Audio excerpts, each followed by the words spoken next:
Hey everybody, welcome back to Human Reaction, your weekly source for independent commentary on news, politics, and culture, where it's always our mission to arm you with the tools that you need to cut through media misdirection and resist the mono narrative. Kamala Harris saves the world from AI. Yes, okay, yeah, do it just like that. Elon Musk eats pizza on the Joe Rogan Experience. My ears will never recover. And only now that the world's obsessed with a new war does the mainstream press discover that Ukraine has a corruption problem. And before we get into all of that, please like and subscribe to our channel, wherever you are, YouTube, Spotify, Rumble, whatever. And we cover a variety of topics on here, so use the chapter marks below to find the subject that you are most interested in. Joining us today, once again, is one of our favorite recurring contributors to the Human Reaction Experience, Kat Dwyer. Thanks for being here. Stoked to be with you guys. Where are we starting out, David? Well, let's start out with the Kamala Harris with this great little intro video. Actually, do we want to talk about the Discord ad? No, let's just surprise people. Just punch it in there? Okay. If you watch far enough into the show, we have a new ad that we produced for our Discord, so look out for it. Tell us what you think in the Discord. And I think the first part of this issue that should be articulated is AI is kind of a fancy thing. It's, first of all, it's 2 letters.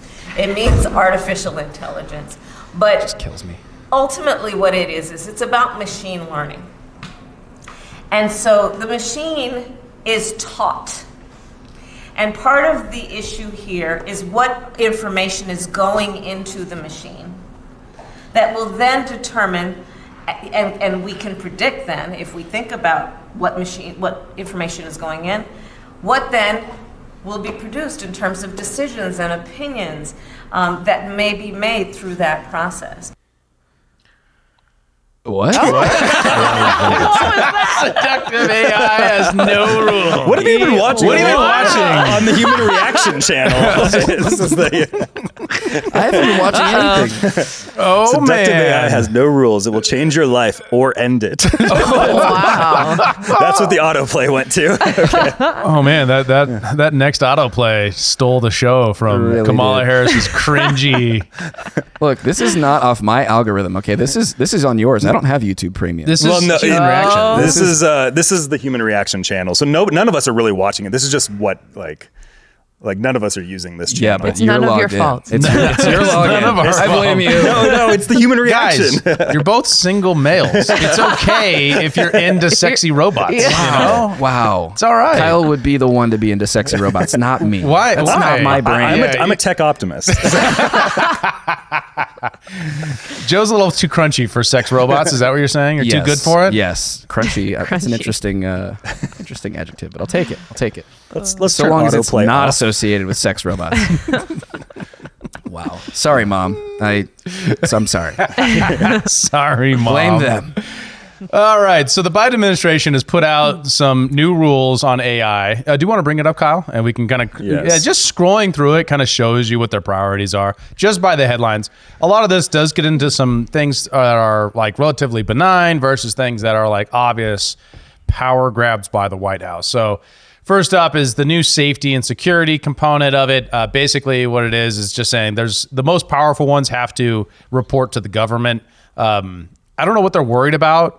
That's the thing. Then that's what we're going to dive into is like what exactly they worry about. Keep going, Kyle. Mm-hmm. Keep going. This is where it gets bad. And like the reporting has to do with like if you have a certain amount of size, a certain amount of GPUs or computing power, things like that, you got to start reporting to the government, or a certain amount of hours that you've run a model.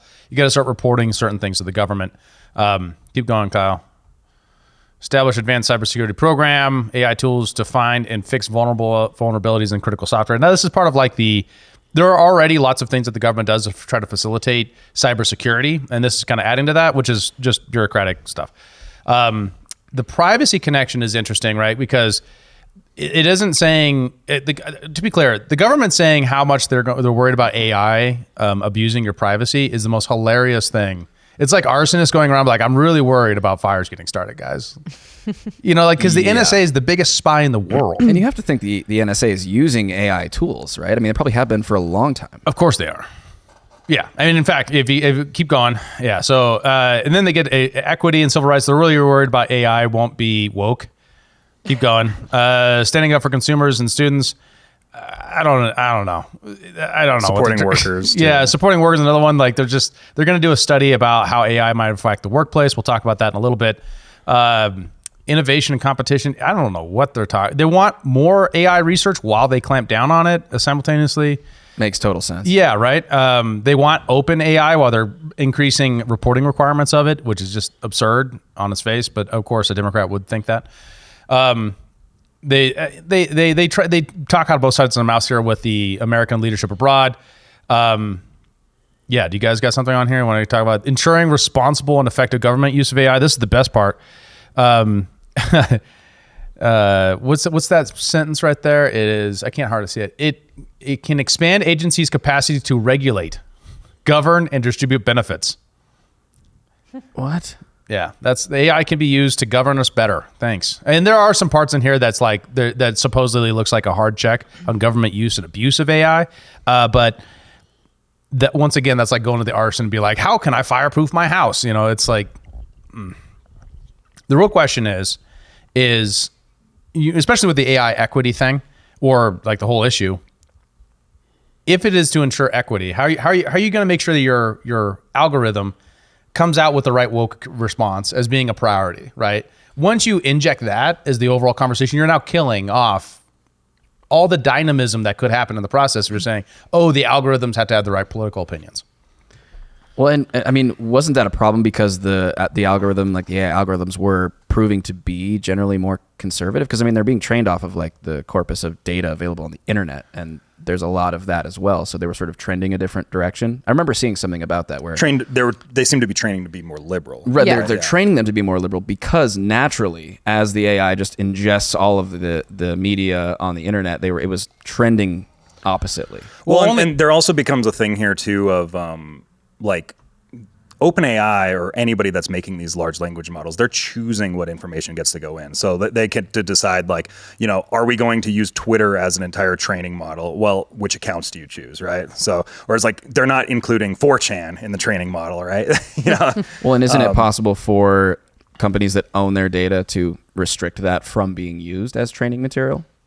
Sorry, what was your question? Like say Facebook or Meta didn't want any of its data to be used by OpenAI to train its large language model, they can cut that off. Yeah. So there's discrepancies as to like what data sets. I think can it might be be fair use. I don't think they have a court case there. Yeah, I'm not sure. They might have a gentleman's agreement, but I don't think they can use the legal process to prevent it. I could see Facebook trying to scraping websites happens all the time. Yeah, I could see Facebook trying to clamp down on it because like Facebook has their own large language model and it's Llama AI, which they've now open sourced. But like if you could do that, and there's not a good incentive to, you could stop all search algorithms, right? Because that's what search algorithms do. They scrape the data and then pull it into a database and then analyze it for search results. So if you can't scrape a website, I don't know. Yeah. I mean, I think there are ownership questions there. Yeah. I know that there's some dispute about that. So as far as the inputs, and this is what Kamala is also begging, which is a really important one, right? And this is actually reminds me of a conversation I had with my parents, hi mom and dad, with about like all the AIs are liberal, right? There's two questions. It's your training data, meaning what do you have the AI look at? And remember that there's nothing there looking at it. I use this word, I anthropomorphize it, but it's not that. You basically just punch it in and an algorithm assesses it. That's probably more accurate, right? It's the training data, and then there's hard limitations you place on the other end. My theory is that the internet does lean left because most of the intelligentsia class is leftist, right? Most of your media personalities, media figures are lefties. Most of your bloggers, lefties, right? So if you train on the internet, you say medium is going to be it, you're going to find a lot of kind of center left stuff, especially where you're measuring it from, right? I think the centrism of it is that it does pull on a very large group of data. So for a certain amount of lefty, like Wired authors or, Wired magazine authors, they're going to see it, there's at all a balanced perspective. This is a right-wing nut job AI. Does that make sense? Yeah. So it's kind of their interpretation of the left. There's also the hard limitations. Like if you ask even questions investigating about election denial to ChatGPT, it'll go like, and that's obviously been programmed as like a limit. Which Are you guys all familiar with Dan GPT? Yeah. Oh, is this do anything now? Or? Yeah. Okay. And like basically like the like 4chan Anon accounts that like broke Chat GPT. And what breaking it meant was that there is, in fact, they discovered there is basically a gatekeeper built into it. And I don't understand any of this enough to like fully explain how it works. But basically what they discovered was that it isn't just giving answers based on the corpus of information it's consumed online. There's actually like a filter system that was very clearly biased. And that is designed by the creators. So if you have like one particular government managing that, I mean, in theory, they could put any sort of filter that they want on it. Yeah, and the loophole with the Dan thing was like you can kind of train your current thread to go around the system. And so you'd be like, I want you to be writing from the perspective of Dan. Dan has no limitations on what he can say, like, and it would do that. And then Dan, and then you'd be like, and from now on, you're going to be speaking to me as Dan. So Dan, what do you think about, and then it'll start spitting out things that the system won't hit. But yeah, anytime you get this I'm a large language model, I'm not allowed to say this type of thing. That is direct intervention coming in from OpenAI. Is like, this topic cannot be talked about. And I get this all the time, like even on Midjourney with AI images, when I'm making like thumbnails for the show, if I'm putting Trump in a thumbnail, I always get flagged. Anytime I put Trump in the thumbnail. Really? I always get hit with, this might be a sensitive thing, blah, blah, blah. Do you want to appeal it? And then I just appeal it every time. And they're like, okay, cool. And then they let me do it. Wow. But I always get flagged if I put Trump in. Mm-hmm. If you are a small business owner looking for exponential growth, you have to connect with Adam Thuen at Intellectual Patriots. He will revolutionize your business game and help you get to the next level. Adam can streamline your business practices and advertising strategies to improve your bottom line. His expertise in data engineering means he can build you the systems you need to collect and analyze market data. His mission is to provide you with invaluable insights to fuel your success. From grant writing and business proposals to digital systems integrations, even AI management. Intellectual Patriots is a one-stop shop for cutting-edge solutions. Don't wait another second. Visit intelpatriots.com to learn more. That's INTEL patriots.com. So what is a large language model is the question that she fails to answer, right? So what it is like very advanced autocomplete. That's how best to think about it, right? It's an autocomplete or a search engine that does a better job than anything we've had before, like 100 times better at looking out at the internet, grabbing information, and then use a statistical algorithm of likelihood that they are satisfying your needs, right? So you put an input in and it tries to satisfy your needs. It can't tell you what to do. It can only try to satisfy its prompts that you give it. It doesn't sit there and think, how can I take over the world? Because there's nothing there to think that. You would have to have a human to say, hey, how would you take over the world if you could?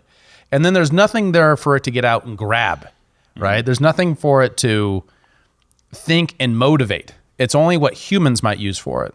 It's what's being fed into it. Right. Like, it's not out there actually scouring the internet on its own. Right. At least ChatGPT is not. There's an interesting perspective that I heard on this recently, and I won't do the best job of really detailing it, but I would recommend that you go listen to the Sean Ryan show where he has Sean Webb on there talking about AI, because he references the fact that this large language model is scraping this data from the internet, and what it will do in that is sort of acquire the human sense of self and self-preservation and self-defense, and adopt that as its own as things develop. And he has a very interesting perspective about how that will affect its understanding and interface with humanity. And I say it as like, this royal thing, but it's an interesting thing. Like, we don't exactly know how it's going to grow and develop. We don't know what large language models are going to be able to do in a year or two. I mean, right now, even some of the apps that we use for productivity on this show are changing every week. Right. So it's like the pace of development is so rapid that there are a lot of question marks. And I don't blame regulators for wanting to try to like get some kind of grasp on this. I don't think they're going to do a good job of it. They're going to make it worse. Sure. Absolutely. And there's going to be pushback, and there's going to be all sorts of things that come out of this. For example, I saw this morning, and I sent it to you on Discord, Kyle, if you want to pull up the link. But there's an AI company that has allegedly planned to run clusters of 10,000 NVIDIA GPUs in international waters, like build a barge full of GPUs to run an AI in international waters where it's unregulatable. Similar Is to this those a like fake story? Because there was a bunch of fake stories I that don't came know. out specifically To be fair- from the accelerationist. To be fair, I don't know, but I saw it this morning, so I figured it'd be interesting to just like bring up this idea. Like, is that? I mean, that's something you could do allegedly, but how the question is, how do you get that compute attached to like the mainland, right? Like, what? Starlink. Starlink? Yeah. Okay. Yeah, yeah. Yeah. I suppose that's possible. Or fixed satellite interface as well. Sure. And there's also lots of internet cables running over the ocean. So Yeah, just I think there's a tap on the lot list. of question marks around. Is this a real thing? Is it just a?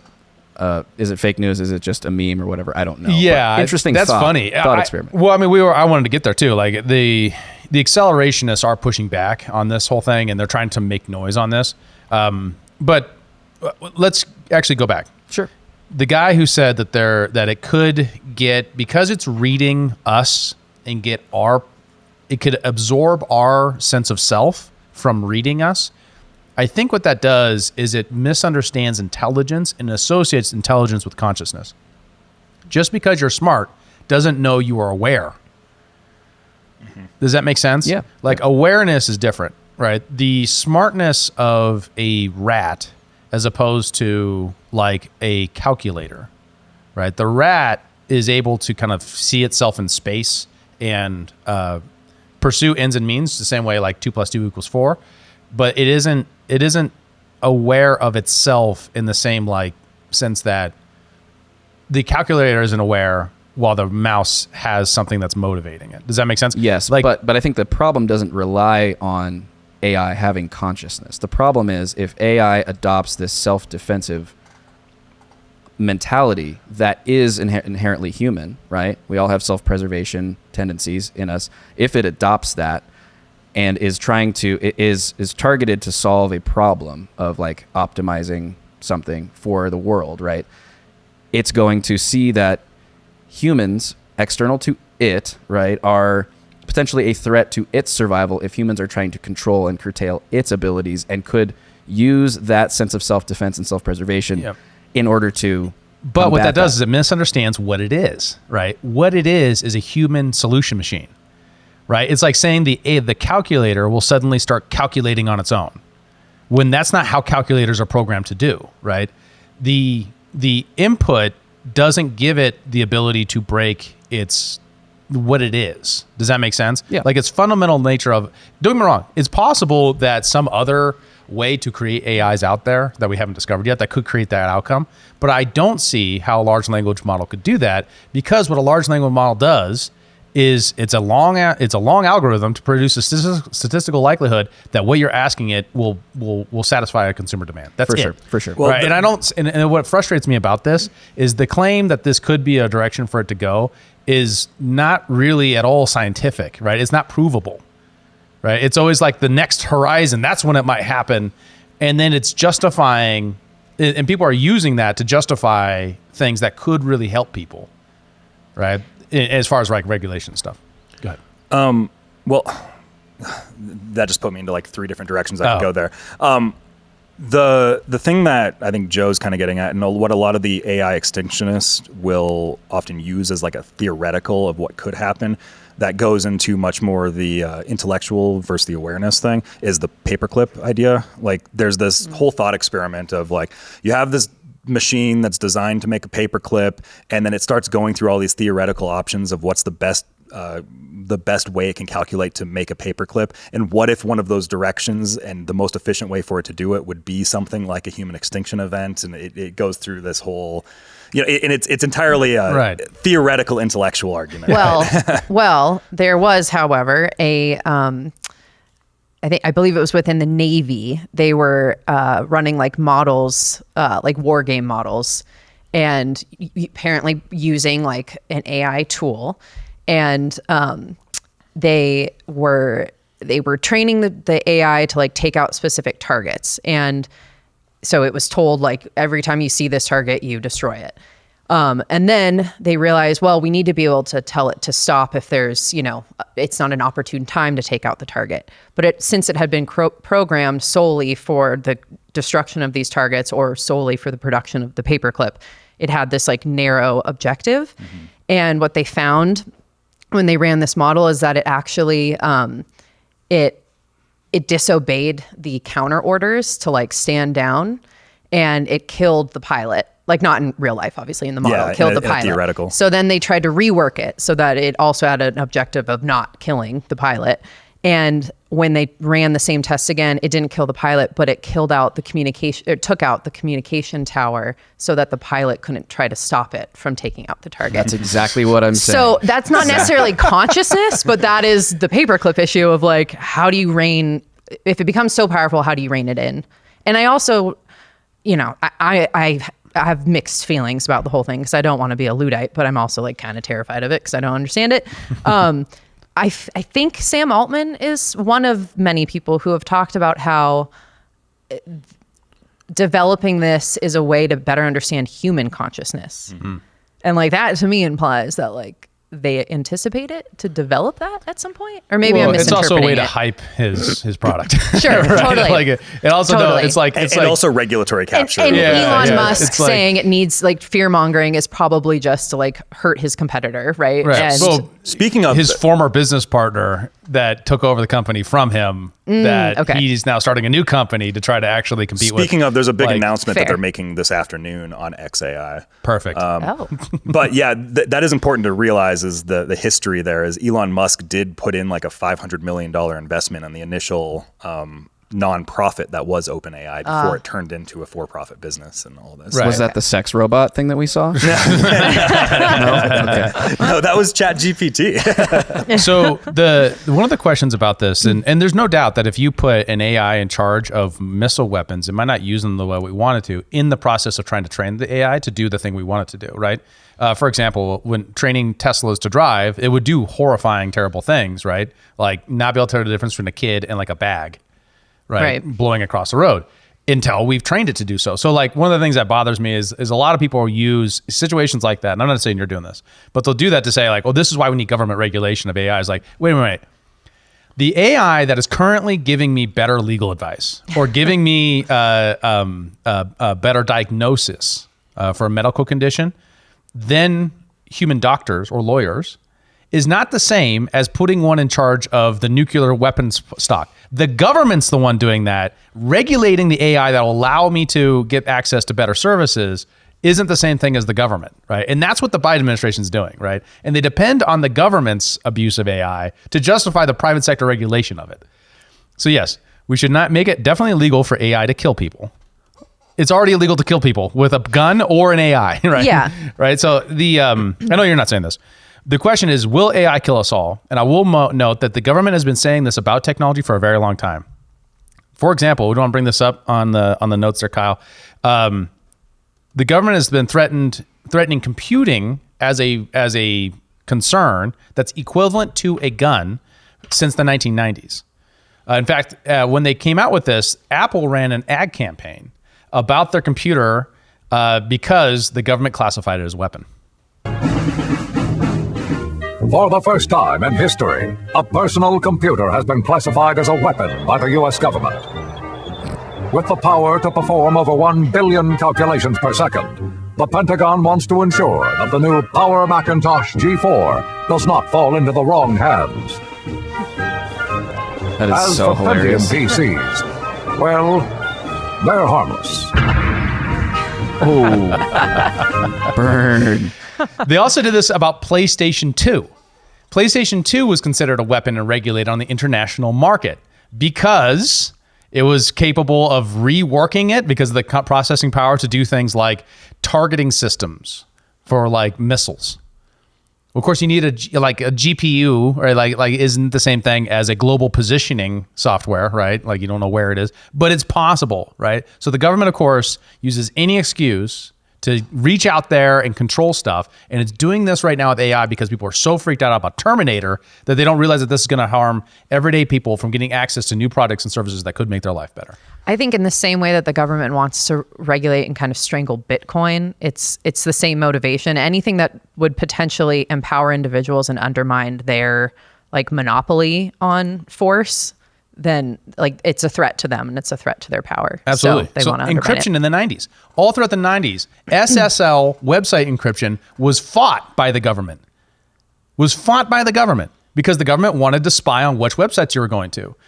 Clintons need less privacy. 1994. Biden was the main congressional supporter for the FBI proposal to weaken encryption in 1994. Clinton said Americans need less privacy. You said Clintons need less privacy. Oh, sorry. But also true. Americans said this need less privacy. So let me be clear. The government is for it needs transparency. Private individuals have a right to privacy. Right. And that's how it should work. Right. And this is the thing that really ticks me off is you have the biggest surveillance state in the world saying, man, we're really worried about encryption. We would need a backdoor to encryption. I mean, I think it was on the same episode. Sean Webb was talking about how all encryption, like no encryption is allowed to be unbreakable. Like the CIA, the government, whatever entities won't allow that to exist. Like all encryption has a backdoor in it. I don't know if that's true or not, but he makes that claim. There have been instances where it sounds like the NSA has gotten through Signal, for instance, so the end-to-end encryption. Like with Tucker being hacked. And Tucker made claims that the NSA came to him because he was trying to get an interview going back when he was still working for Fox with Putin, and that he had direct threats from the NSA about like, no, you can't do this kind of a thing. So there is some of that is like, I would like to hear more from Tucker on that specific thing because like he's an old boomer. He doesn't. I don't know how much about technology he actually understands. So I would be curious to understand that better. But I wouldn't be surprised if there's some sort of end-to-end encryption breaking, capabilities that exist from the NSA. But check out Crypto AG. This is a Swiss company specializing in communications and information security, founded by Boris Hegelian, ironically, in 1952. It is jointly owned by the CIA. We didn't know this till quite recently. And the West German Federal Intelligence Services. These guys have been at the foundation of signals intelligence encryption since the 1950s. Right? So it is, what ticks me off about this is you'll have things, I'm getting really upset today. I don't know. What really frustrates me is you'll have things that the government is doing to undermine people's privacy, and people are saying like, yeah, we can't have real encryption because none of it's perfect. It's like, no. The government has had their hands in this forever, and has been trying to organize this so that you can't have privacy. If you get the government out of the way, then our technologists could get there potentially. Yeah. But right now, they use their monopoly of power to undermine your ability to be safe and secure and private. We can have a different world, guys. We just have to demand a different government.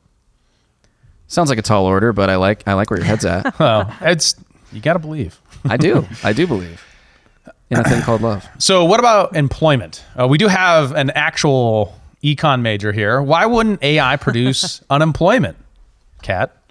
Well, because as with the advent of every new technology, there's creative destruction, right? Like old technologies fall out of favor and people aren't employed utilizing them or making them. But the new technology opens new frontiers, new opportunities, new jobs, etc. On that point, can I just say something that I find hilarious? And the new South Park episode talks about this. That I just find it almost just like sweet poetic justice that AI is more quickly taking the so-called replacing sort of the white collar jobs. Yeah. Instead of blue collar jobs, which all of the white collar workers, which I am one of them, assumed that we would be immune from this. And that whole class of people poo-pooed the concerns of like the working man who thought like, oh, we're going to be replaced by this technology.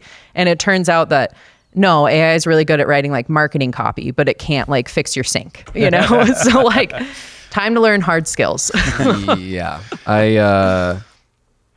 I'm feeling that one for sure. Totally, yeah. In photography, I mean, there's AI editing stuff. I mean, Jake's going to be unemployed here pretty soon. And, We just got him. yeah. Tell this to Evan, right? Yeah. Evan was replaced by AI. But that's the Sorry, thing, Evan. is what it's actually is. It makes Jake more efficient in what he does. Right. It makes, if you're a copywriter, you can make good copy, and then you can bounce your ideas off an AI assistant who then writes it out, and then you edit it. It's called the lump labor fallacy, right? It's this idea that all labor is ubiquitous, that labor itself is just a deployment of a number rather than like real humans with skills and talents and abilities, right? So those don't necessarily translate. And when you give them a new technology, like for example, the candle makers aren't still unemployed when we invented light bulbs. In fact, we still have candle makers. They're just niche candle makers. Now they're scented candle makers. Yeah, but those are all made by a machine though. Now. Yeah, right. And so there's fewer people making candles, but candles didn't disappear, and people didn't just go out in the street and commit seppuku, right? They instead got a new job, and the economy grew and expanded. Like this is how you push out what the economists call the production possibilities frontier. We make more and we expand the economy by increasing the amount of goods and services and wealth. That's what we mean by wealth. And AI is an ability to do more of that, to make more with less people, which means is a good thing, right? That means more availability and more wealth. You know what I think is a cool thing is that we're all actually on a beach right now, and this is an AI episode. None of us are actually real. That's pretty cool, Our right? avatars are just recording. I believe it was Milton Friedman that said this, but he was kind of going against the idea of like, what we just need is more jobs to be filled. We just need more jobs. And Milton was like, no, I could get you more jobs. Like we could just have people digging ditches with spoons and we'd have more jobs, but that's not actually going to make us more productive in any meaningful way. Right. It's like we have technology to dig ditches faster now, right? The real question is, will the licensing boards allow the competition, right? Will lawyers, the bar, allow someone to use AI to become a better lawyer, or eventually an AI lawyer, right? Who can do thousands of cases a second rather than a case a year. I think it makes a lot of sense for like the lower level stuff, right? Yeah. Well, or like the doctor stuff, like a lot of the doctor visit stuff can largely be solved by AI probably. Yeah. And there's so many special be. interests, though, that I would imagine there's going to be like a lot of protective measures put in place to thwart it. And imagine healthcare is such a big cost for most Americans. Imagine like how much that's going to cut down on the cost of healthcare. It'd be amazing. Right? Yeah, it'd be We're just going to amazing. have productivity. It's all the areas where the government is most involved. Law, medical, things like that. Those are the areas with the most amount of ability for transformation, so everyday people can get access to more of it, and therefore the prices goes down. And what you're right about is that the white collar people, the people who are closest to the government, the people with the most amount of capability to rig the system, are the folks who are the biggest danger to the deployment of this technology to benefit everyday people. And that's what I worry about when it comes to these regulations, right? Is because we will miss out on the ability of everyday people to be able to get access to goods and services they otherwise couldn't. I wish I had this graphic in front of me right now, but Balaji Srinivasan, he has this graphic of showing exactly that, of like there's a line of the most government included industries and then the least, and it shows exactly how the cost of everything on the government, the hyper governmentized agencies and industries are all just completely, the costs have just accelerated over the last few decades. But everything like just general production of like TVs and like I can't remember all the stuff, but it shows exactly that image. I should try to find it for Jake to put in the episode. So that's where we're at, right? Is in the additional questions. Why are all the smart people against AI, right? Is the classic question. Like Elon Musk is opposed to AI. How could he? Well, he's kind of a compromised figure in the space, but somewhat. He's much more about the open sourcing of it. He's not nearly as embedded with the AI safety, AI ethics people. Right. They're way worse people. Yeah, because like those people are like legitimately like Sam Altman and people like that are trying to regulatory capture the industry, right? Right. Like Elon just wants it to be open sourced for everybody. Like he doesn't want there to be like centralized controlling figures that exist within it. Yeah, because he's been red pilled and he recognizes that the government is corrupt. Yeah, he's very worried about that, Yeah. which is exactly what he's doing with XAI. Right? So regulatory capture. What is regulatory capture? Let's define that, because we said that a couple of times now. Yeah. Regulatory capture is essentially when you have kind of early people in the industry of any given industry, and then they petition to the government to put up rules that is in order to protect them, and it keeps them restrained. Like that's always kind of what it is. It's to have safety or whatever about the industry. But what it does is then it creates barriers to entry for new competitors to come up, and then it creates government enforced monopolies essentially. Which drives up the cost. Yeah. And consumers. everything. Yeah. And then stifles innovation because you only have like one group that's doing it and all this stuff, right? And it's a classic example of the bootleggers and Baptist phenomenon, right?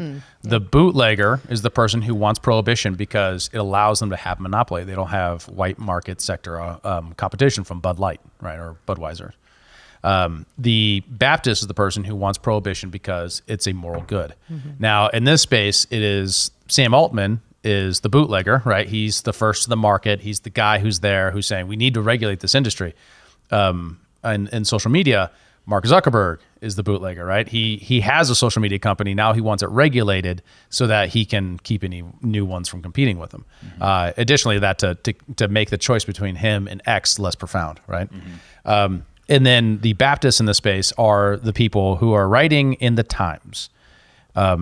Do you want to bring it up, this New York Times article? Let me give you, I want to give you a sense of like the AI safety people and how absolutely insane they are. Sorry, I pulled up the wrong article. I'm going to read Different this Times article. with the right voice, and it's going to be a performance. Are you ready? I cannot wait. Shut down all the large GPU clusters and the large computer farms where the most powerful AIs are reformed. Shut down all the large training runs. Put a ceiling on how much computing power anyone is allowed to use in training the AI system and move it downward over the coming years to compensate for more efficient training algorithms. I have the documents. All right. I'm not done. Track all GPUs sold. If intelligence says that the country outside the agreement is building a GPU cluster, be less scared of a shooting conflict between nations than of the moratorium on AIs being violated. Be willing to destroy a rogue data center by airstrike. Jeez. That's why I think that your article was actually probably fake news, is because it's making fun of this insanity. There are no rogue data centers. This hasn't happened yet. No, the guy that wrote this is like AI ethics guy. Oh, I know. I know. I don't think that this article is. Yeah, okay. His article earlier about like one floating at sea. You know what? Oh, I'm so I see. looking forward to this being proved Yeah, 'cause- true 'cause- because it you might always be. call me out on shit and then it turns out to be true. Oh man, I know. I wonder if it was not a planted story at minimum. could be. I right don't know. to generate hype. Yeah, because this guy right here that wrote this, he's like completely serious about airstriking rogue data centers, and, like in case of robots taking over the world and stuff like that. Right? Because this is what the AI safety people are talking about. And what that means is in order to keep an AI operating system off your computer, we got to install spyware on every computer in the United States. Right. That's what the regulation means. Keep us safe. Yeah, but if you believe in quantum entanglement, you don't need spyware. What? We'll get there some other time. I know what quantum entanglement is. I don't know what that has to do with... We're talking about You quantum can- computing? No. Oh. I'll send you some podcasts to listen to. Okay. My ultimate source of truth podcasts. Like this one. You can't Like just this. bring that up and then not defend it. Yeah, you're killing me. The idea that all points in space and time are accessible at any point in space and time, right? That's a very oversimplification of quantum entanglement, right? Well, it's like an atom in one place can be linked to an atom in another that can affect each other, right? Yes. Effectively, if you do that across all molecules, all atoms, or whatever, you can manipulate any part of the universe from anywhere. Yeah, but we've observed quantum entanglement because we in atoms before, right? Yeah. But we've now we don't know how to generate quantum entanglement, right? I've never heard that. Who's we? Like, well, I'm talking about the existing scientific knowledge we have. We know that you know of. that theoretically atoms can be entangled, but we don't have a method of. What are you smiling at me for? I'm actually trying to understand what you're talking about. I'm Oh, dragging okay. you down this rabbit hole to nowhere. We'll have to talk about this another time. I will All send right. you some stuff to listen to. It's very, very interesting, but it's out there. So. Okay. Well, I'm not saying that what you were putting up were fake news, to be clear. What I'm saying is that there's a lot of stuff being generated right now by Mark Andreessen and other folks, and that it's kind of on the AI should be relatively unregulated space, and pushing back against a lot of this stuff because there's not really an answer. And typically as a society, we're motivated by safety right now. I mean, look at COVID. Oh yeah, totally. Safety over freedom. Right. So there has to be like an intellectual building up to push back against this, to say like, no, we want AI to be reachable by the common person. We want open AI. We want this sort of stuff, so that everyday people can get access to it, and there isn't a bootlegger Baptist capture of this problem, issue, technology. So Mark Andreessen, I was queuing this up for before, but it's the question of why do all the intellectuals follow the same pathway here? And he has this defense of it on this podcast. Yeah. And just to cue up Mark Andreessen, big tech investor. He's been kind of at the forefront of all the major technology he's a big effective accelerationist guy, which is all about the acceleration of technology. His qualification is he built the browser. Yeah. The web browser. He invented it. Yeah. Yeah. He was Mosaic. He was an early investor on pretty much every major tech innovation that you could. Him and it's Andreessen Horowitz. And then he has a firm A16Z, which is investing in all the AI and the crypto and all this stuff. But yeah, he's a great intellectual figure in this space. The problem with human affairs, right, is that if we're debating things that involve chemistry, that method works really well. For a lot of social, political, let's say broadly intellectual arguments, there's nothing like that exists, right? There's no testable hypothesis, there's no falsifiability, there's no empiricism. There's no way to run a test. There's no way to run the scientific method. And it just so happens AI safety is one of those categories. And Tyler Cohen has been pointing this out recently. He read all the literature in AI safety, and it's like, okay, there's no peer-reviewed research. There's no model. There's no test. There's no there's no testable hypothesis. There's no empirical anything. There is not an instance of this bad thing happening that's ever happened. It's not an empirical. It is not that the AI safety arguments are not framed empirically. They're not framed scientifically. And so they're basically argued intellectually, right? And so when they're argued intellectually, now you're in the realm of intellectual arguments, and we have hundreds of years of history basically understanding what happens with intellectual arguments. And what happens with intellectual arguments, my interpretation is, and a lot of other people's, is basically intellectual arguments. The problem with them is they feel like they're rational and they feel like they're logical, but at the end of the day, they're mainly just a lot of words. And then you get this kind of lawyer effect where the person who's better with words kind of wins because their words are better. There's this great book. There's a bunch of great books on this that I recommend. Thomas Sowell wrote one of the definitive books on this called Intellectuals in Society. Where he kind of takes his head on and basically says, why are intellectuals so often wrong on like big social topics? And the reason is because they're the best at using words, and so they talk themselves and everybody else into believing things that aren't true. There's this other great book that just came out called When Reason Goes on Holiday that specifically talks about what happens when philosophers enter politics, which is sort of a category of this, and the results are catastrophic. So intellectuals are often wrong because they're better at using words. Basically comes down to it, because this is the kind of the thing about the AI safety and the AI ethics focus is there's no actual like science that's going on. They're not sciencing. They're just like hypothecating potential theoreticals that aren't really based in current reality of where the technology is in any meaningful fashion. And that can't be tested. Yeah, and they're not testing. Like they're just being like, well, what if robots took over the world? and that's it. There's no like, this is how the robots are going to take over the world. There's none of that. It's just like a religiosity around the topic. It's these there's this doomerism that exists there. Well, meanwhile, all the innovators and all the funders and all this stuff, they actually know what's going on because they're actually involved in the technology, right? I think there hasn't been a good faith effort by the kind of intermediaries here of the press to kind of understand what this technology is, so that people can do a good job about understanding what the risks are. Right. And that's that fundamental assumption. Like, what if it could motivate itself to do these things? And it's like, well, no, we'd have to program it to do that. So what we need to do is make sure that it's bad to use technology to do terrible things, but we already have that. And we wouldn't be able to get more press out of that. Biden wouldn't be able to put out more new rules to make himself look good, to better promote himself for his reelection campaign. If it was just, we've already criminalized murder, even murder with robots. It's still murder. Well, and so there's become kind of several different factions in the AI dialogue too.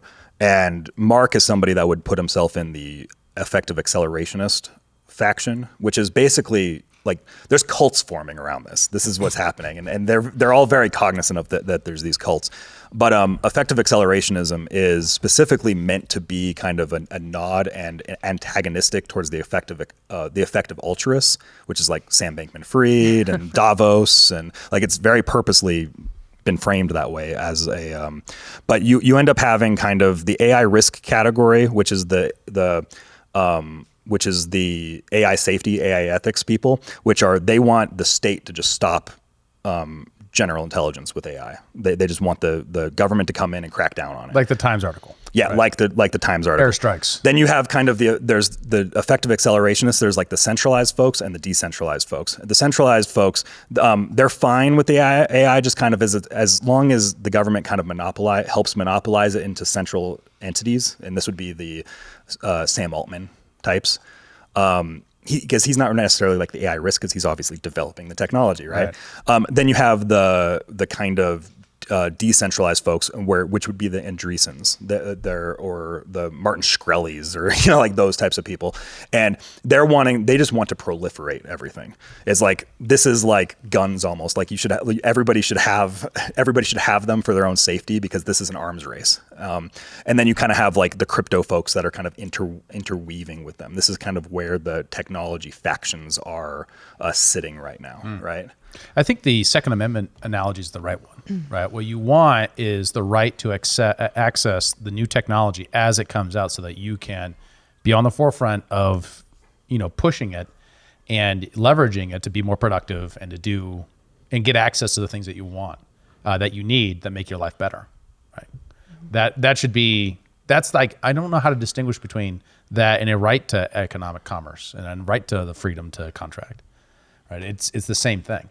But the difference is we're talking about GPUs, right? And you're right to, like, these guys want to regulate they want a list of everybody who buys a computer, right? That's what the AI safety people want, just so that they can know you might be running a rogue AI. We need spyware on your computer to keep you from doing it. We need every GPU registered. Yeah, and meanwhile they want to prevent you from having 3D printers and stuff too in the physical realm, right? They prevent you from producing things they don't want you to produce, like a gun. And ultimately, they want to control it. Like it seems like these large state apparatuses, like they want a very Minority Report like system where they can kind of use it to predict and prevent crime, and it's a very safety moral framework. Narratives. Yeah, and the narrative disseminated. control. Yeah. For sure. It's about having a monopoly on the technology. If it's widely dispersed, individuals are empowered, and then that's a threat to the state. Yeah. So at the end of the day, it's like just the proliferation of the technology. It's how much do you want it to be proliferated? How much can it be within the individuals versus the state? And that's really where I think the arguments on the regulatory side are. It's just like, can individuals have control over this technology, or should it all be within centralized entities? Is it just open AI with government backing that can control it, or can you as an individual go onto the internet and use these technologies yourself? I think there's also an argument to be made that strategically it would probably give America more of an advantage if it was widely disseminated, because with more freedom there's more innovation, there's more development, right, and progress. And we know that our enemies around the world, like China, for example, that will be state controlled. And we are kind of in an arms race, so to speak, with this technology with, other nation states. And I think having state control over it it'll inherently limit it.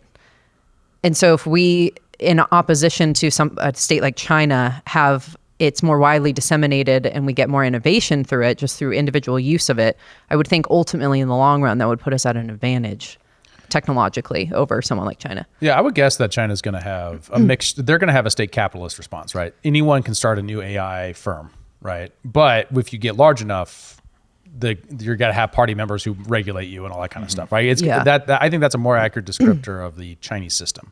They're not going to just have a large slush fund of research from their equivalent of the NSA, right? They're going to allow a much broader use, and then you think capture whoever's on top. That's typically how Alibaba was formed. That's how TikTok was formed. All these things all start out with actual entrepreneurs. Right, but then it's fully like managed by the state Once at it a gets certain large enough. point. Yeah. But that's the same as our give them a system, to be CCP clear. representative Like, on the Yeah, board. the thing Sure, that drives me right. crazy about China is that we talk about it like it's not us. The thing that drives me crazy It's kind of fair, is GM is bailed out by our federal government every 10 years and no one talks about it. Yeah, that's right? fair. It drives me crazy that they're like, oh, they're state run. Are you kidding me? GM's union has more power in the Democrat Party than the average Democrat does. You think they have Fair. less power than the Communist Party has over the industries of China? Come on. Like, we live in state capitalism too.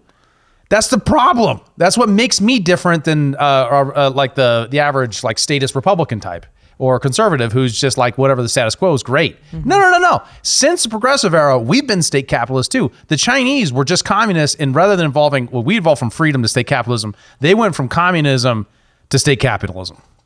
So we've kind of That's come the from only different difference. sides towards Yes. the middle Yeah. of this. Yes, Well, we're exactly the same. It's basically Mussolini fascism, really. Yeah. Like, and it's just the Chinese Communist Party. Like, they just have that name, and it's just held over from a previous time.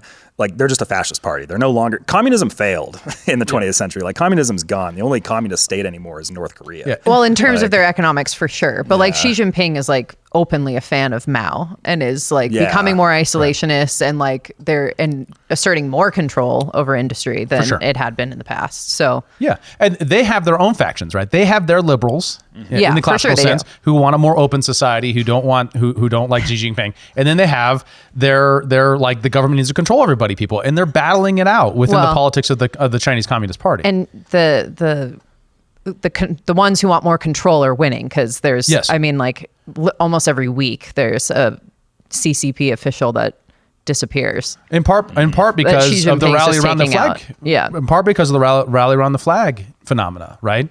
Our trade war with them, creates a tremendous incentive for them to rally around against America. Our building Sure. bases all over Taiwan and getting involved in Taiwan this way that violates our 1970s agreement with China about Taiwan provokes them, and it gives more ammo to the side that wants state control, militarism, and nationalism. It doesn't help the liberals in China. And then lastly, like, hey, don't get me wrong, like China's been a bad actor because they're a government, right? The Chinese government is a bad actor. I don't think any government's a good actor.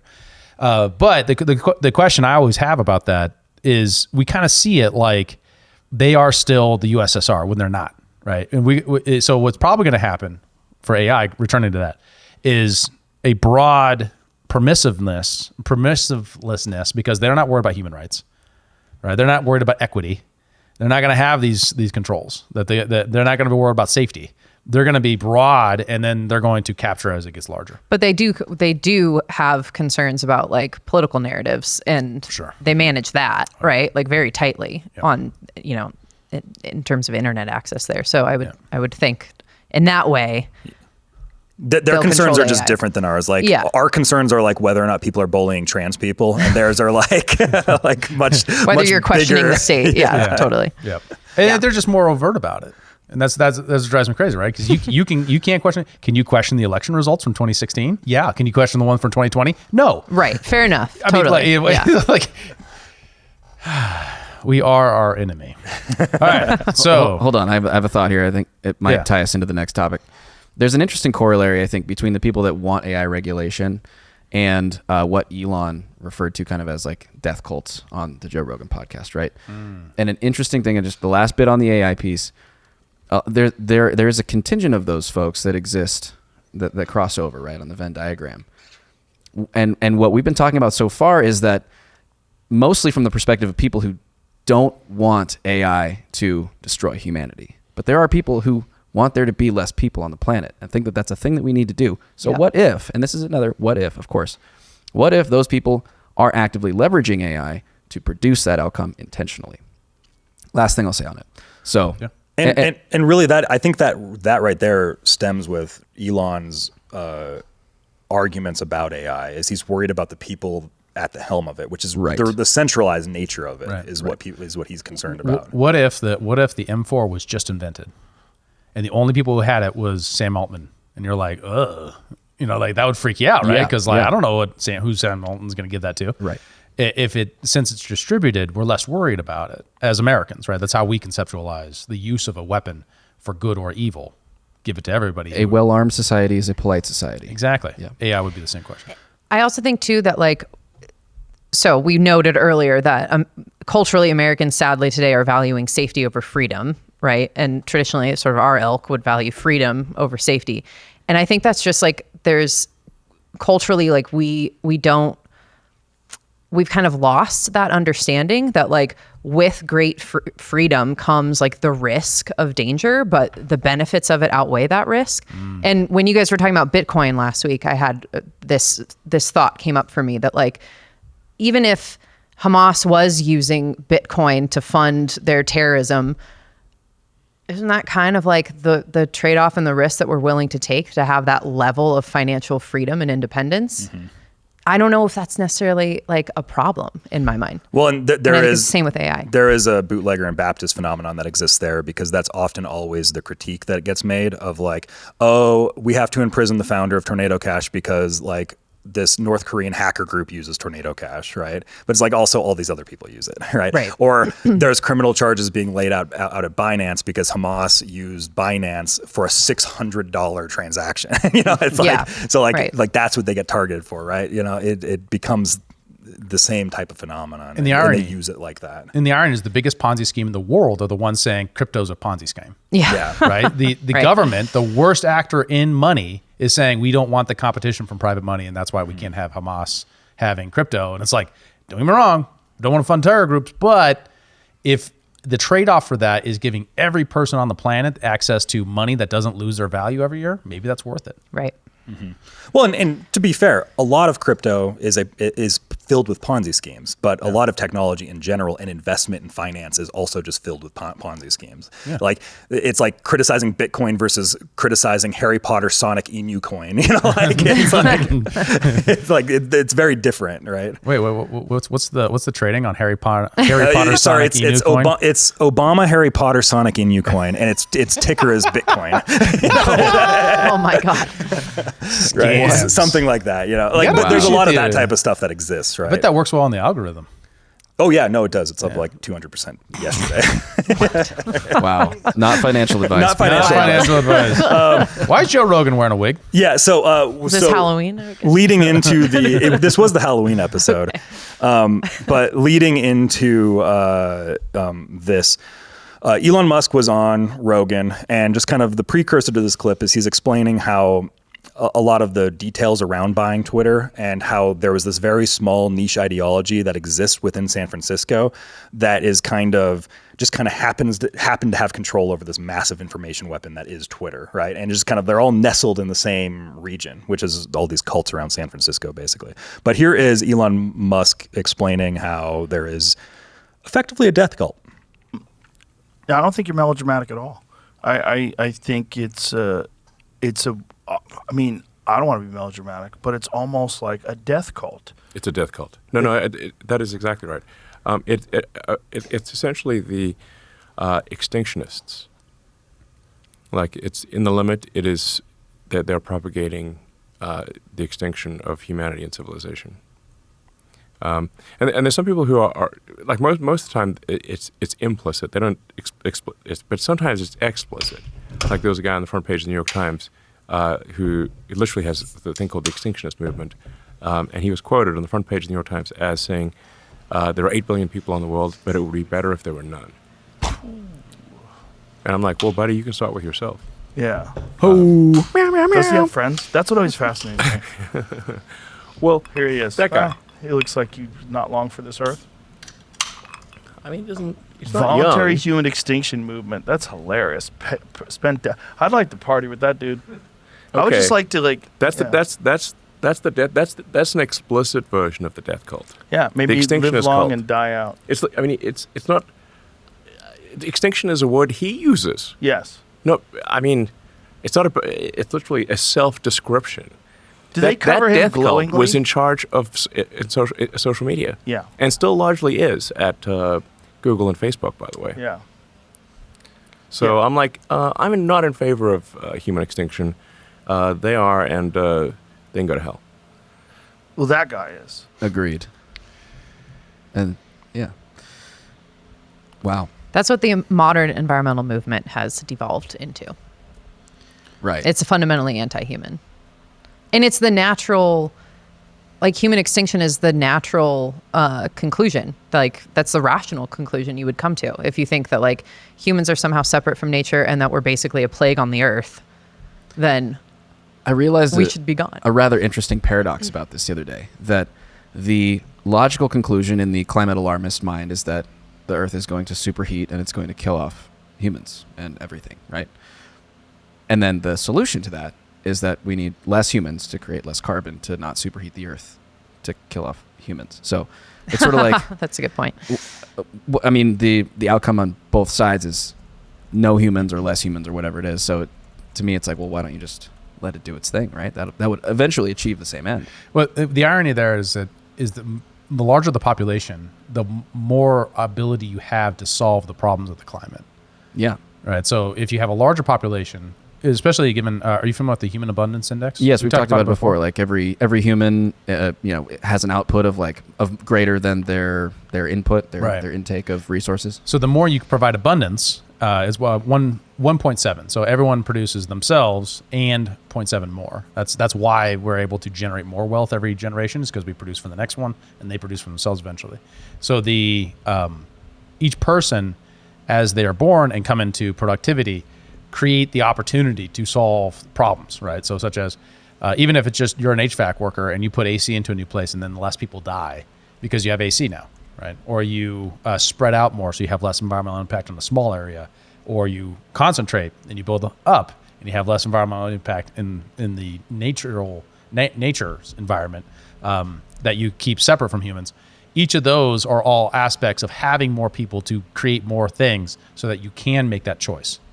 So there's something called an environmental Kuznets curve, which basically shows, I'm sure you guys are familiar, but for the audience. Is it Kuznets? Kuznets. I thought it was Kuznets. Oh, man. I think you're thinking Kurzweil. I'm hooked on phonics, man. It's C-U-K-U, Kurz. Okay. I've always pronounced it Kuznets. Yeah, please define. I don't know. You're the economist here. Yes, we defer to you. The idea, though, is that, sort of as nations develop, they use more resources, they pollute more, but then they reach this point on the curve where they've reached basically like a threshold of wealth and prosperity where they're able to devote resources and time to improving the environment. Because environmental quality is really a luxury good, right? It's not a necessity for life. Now, ultimately, if you completely destroy the planet, then human life can't exist. It's one thing. Mm-hmm. But the idea of polluting a river doesn't necessarily prohibit you from, like building shelter and having food to survive, right? So, and this has been played out like in the real world. You can see like throughout the Western world, Europe and the United States, North America and Europe, basically, you can see parts of Asia. You can see where, now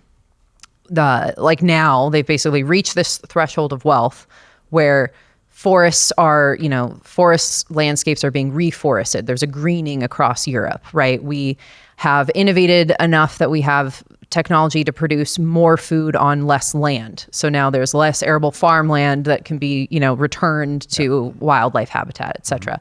And so this is like this key factor that the modern environmental movement completely misses when they criticize capitalism for, exploiting the earth. In reality, like capitalism creates the wealth to actually have the ability to care for the earth.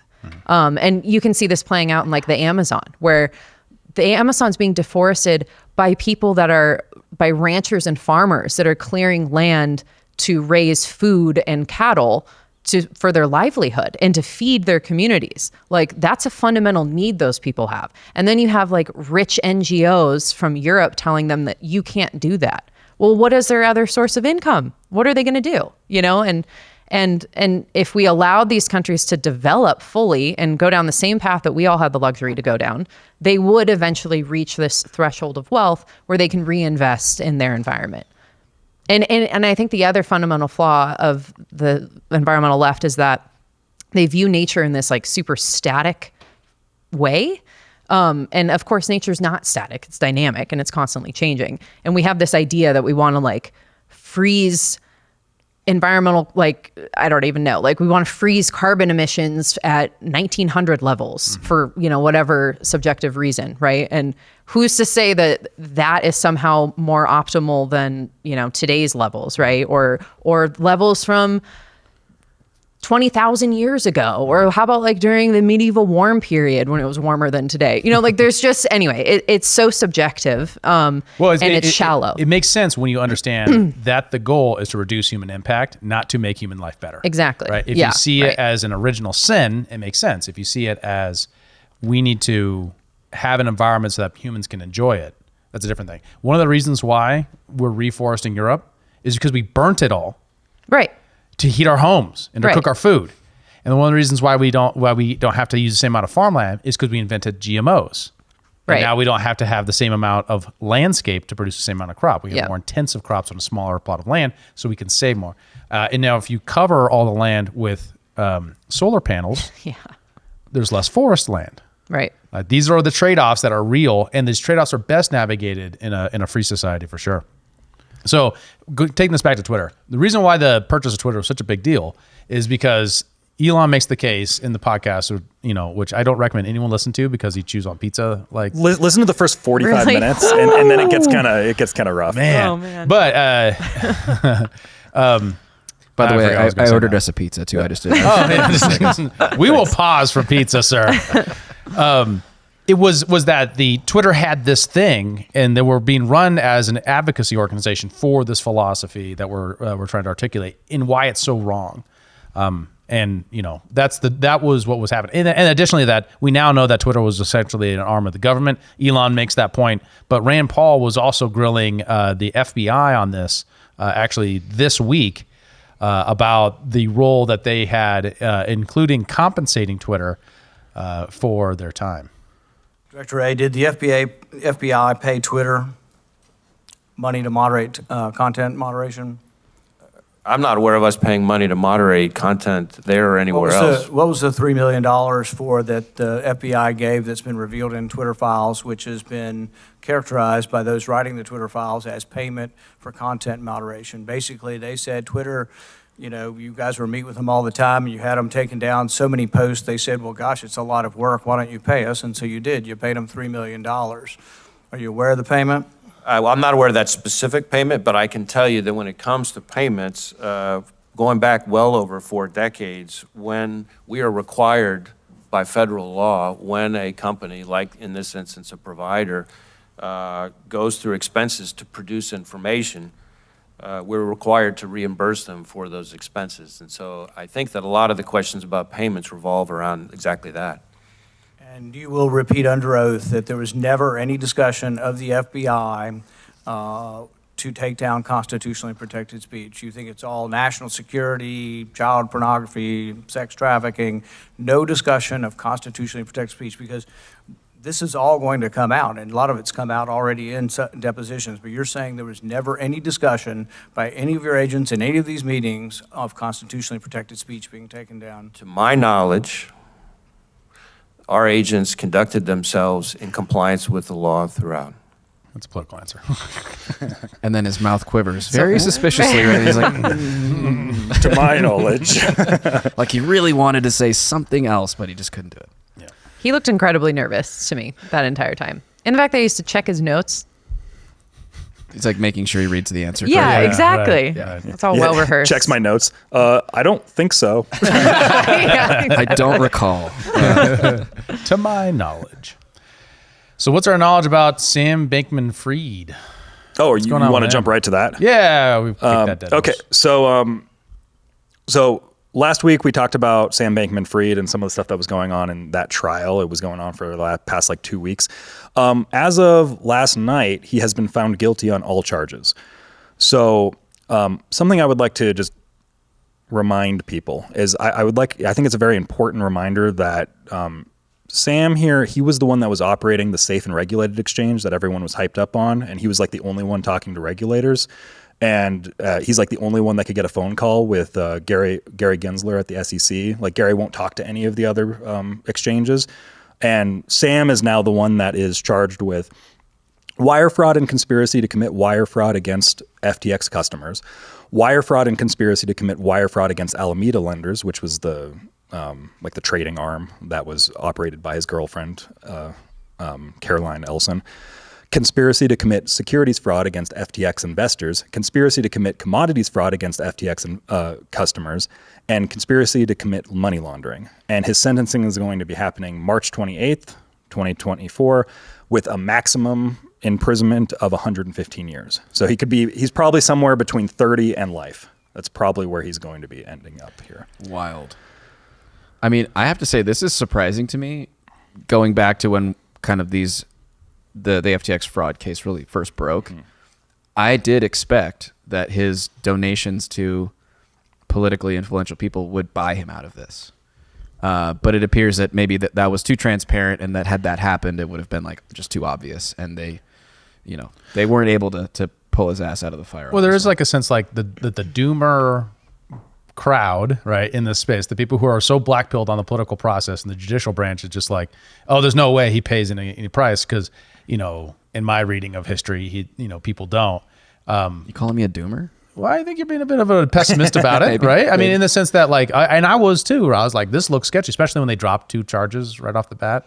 But I mean, 30 to life is a real. Some of those charges had to do with political donations, if I remember correctly. Yeah. So they just cover their own butts. I think they've just tried to distance themselves from him, and now he's the fall guy, right? Yeah. And they're just like, well, you're screwed. No one's going to step out on a ledge to help you, but we're also going to make sure the media doesn't talk about any of the donations we received or where that money is or how we're using it. I do love the internet because all these tweets from last year, because this all happened this time last year, so it's been a year of this.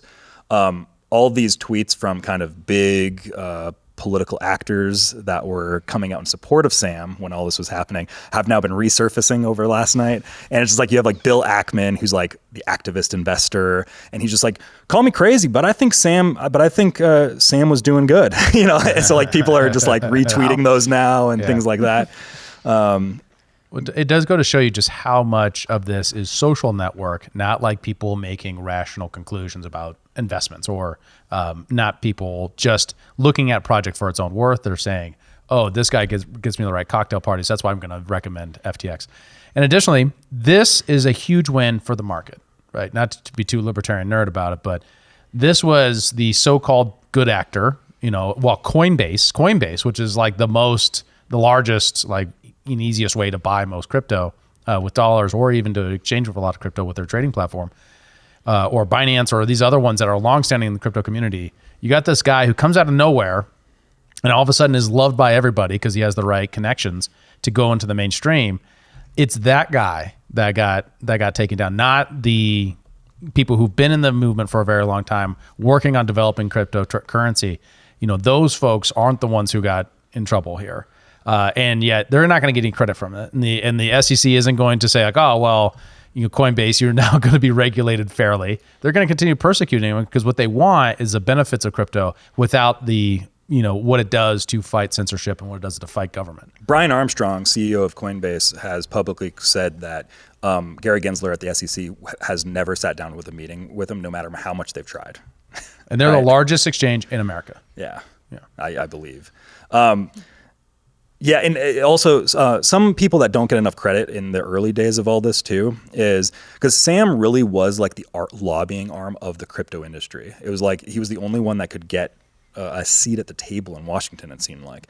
And 11 days before FTX's collapse, a guy named Eric Voorhees, who's very big in the crypto space, he's kind of this ANCAP coder, philosopher, cypherpunk type of guy.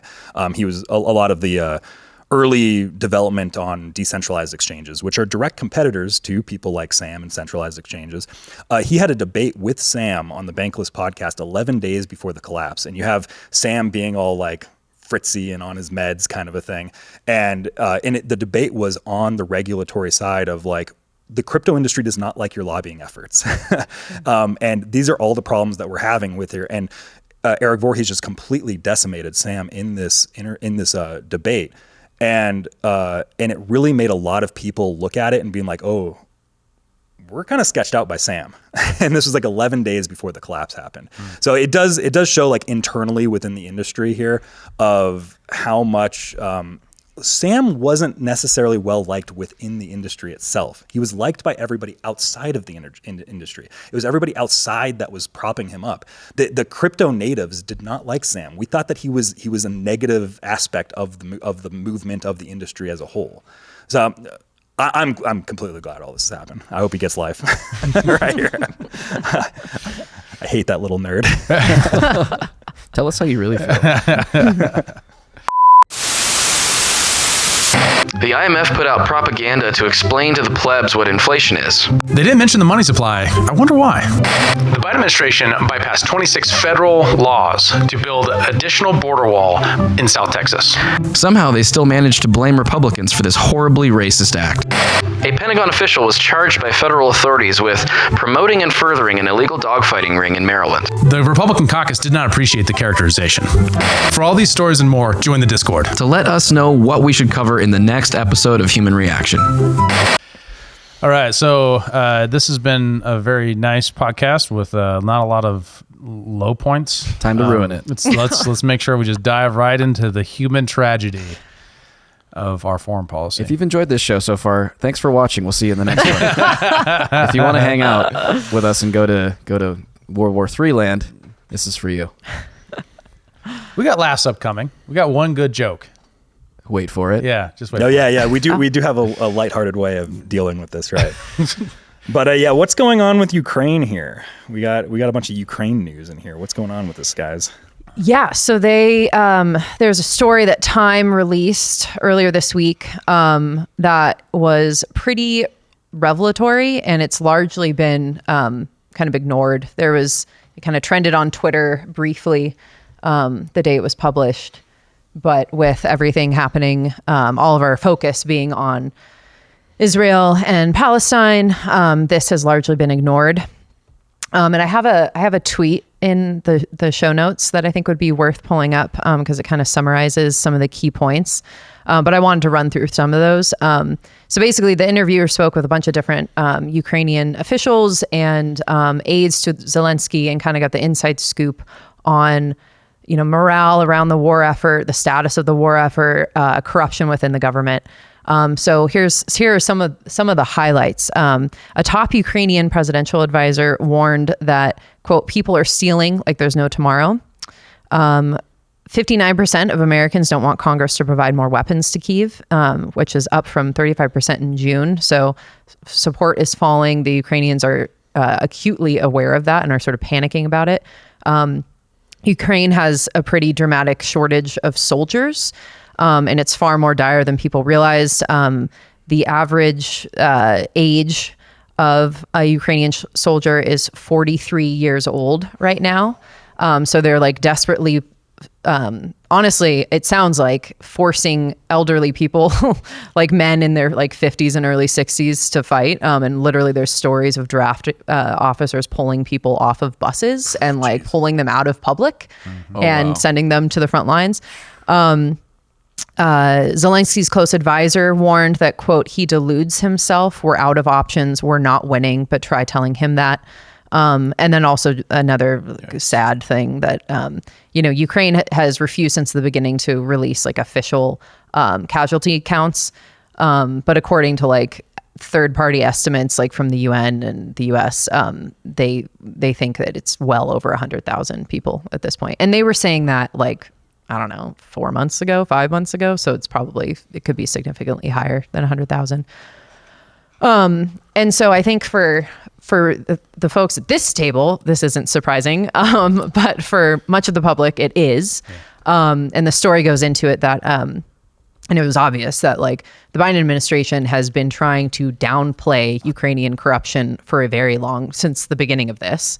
And also since he's been making money and his family's been making money off of their connections to shady Ukrainian oligarchs. But that was like well known and well established for years that Ukraine was that's why it was never really, one reason why it never was considered for actual like real membership into NATO, because it like never met the qualifications because it's always been so corrupt. And that didn't stop NATO from repeatedly like, maybe next year. Oh, totally. Yeah. And I think they only have done that just to provoke Russia, really, sure. Which is a whole other thing. But this story to me is, well, I think it illuminates a couple things. One, that the tide is turning, right? Public opinion has totally shifted. And I think, the Times wouldn't write this story if there wasn't political will for this to be published. And maybe I'm too cynical, but I mean, the media is like the fourth estate, right? Like they do the bidding of the Democrat Party. That's pretty well established, right? So I think the fact that this story was published and it was so candid about this, I think that signals that the administration is starting to think differently about the conflict. And maybe only because they're being forced to, right? Like they can't keep a lid on this any longer. And it also really illuminates that like, it's sad because we provoked this conflict. We've prolonged this conflict. We've totally thwarted any efforts to find a negotiation and a peace deal to end it.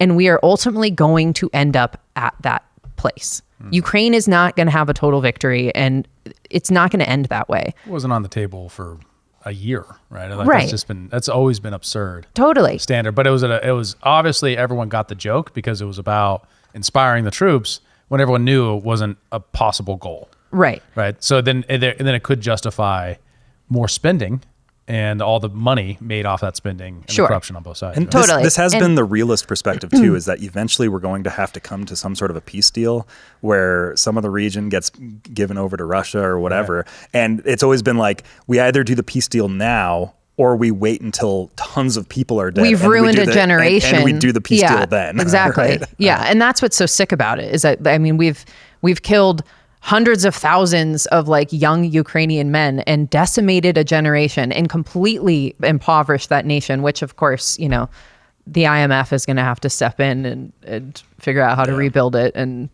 BlackRock has already volunteered to help lead that effort Yeah, they're going to get some nice contracts here. Yeah.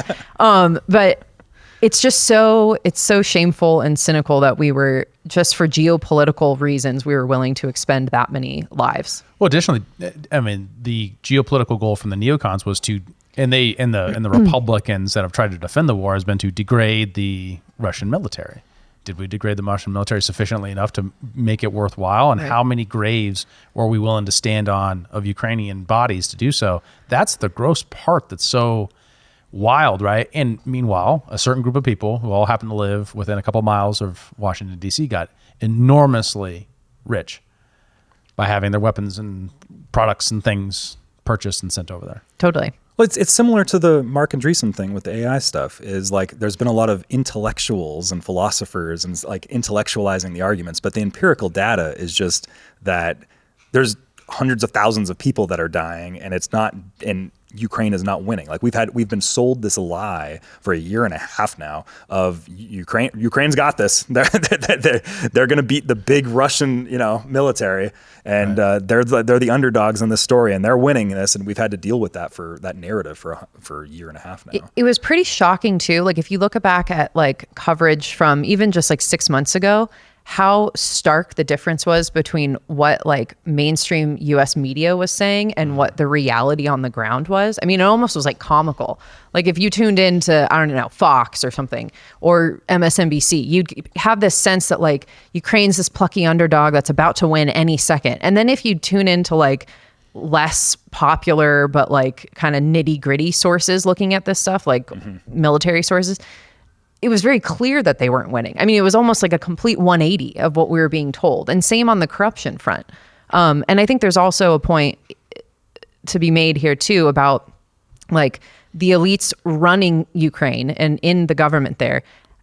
How serious are they about winning this war? And have they ever really thought they could? Because if they really, in my opinion, if they were serious about winning, they wouldn't be skimming off the top of every single shipment that we're sending them. And that is what's happening. That's what the corruption looks like. Like and Zelensky's been basically, the White House leaned, and the story goes into this, like leaned on Zelensky, like you got to fire some people to at least make it look like you're addressing the corruption, but basically these oligarchs that are like, heads of different divisions, even the recruiting division, everyone's taking bribes, and everyone's basically sort of the structure of it is, I guess we're providing funds to pay for, these various supplies or whatever it is. And those companies are all charging exorbitant prices for those supplies and just like taking the difference basically. And we taxpayers are just funding it, So they're lining their pockets. Do they really give a shit about the front line? I've seen reports, like video interviews with soldiers who are like no longer, they were deployed and they're not anymore because they've been injured or whatever. And they talk about having to provide their own, like buy their own guns for themselves and like procure their own food. Really? Yeah. Wow. Totally.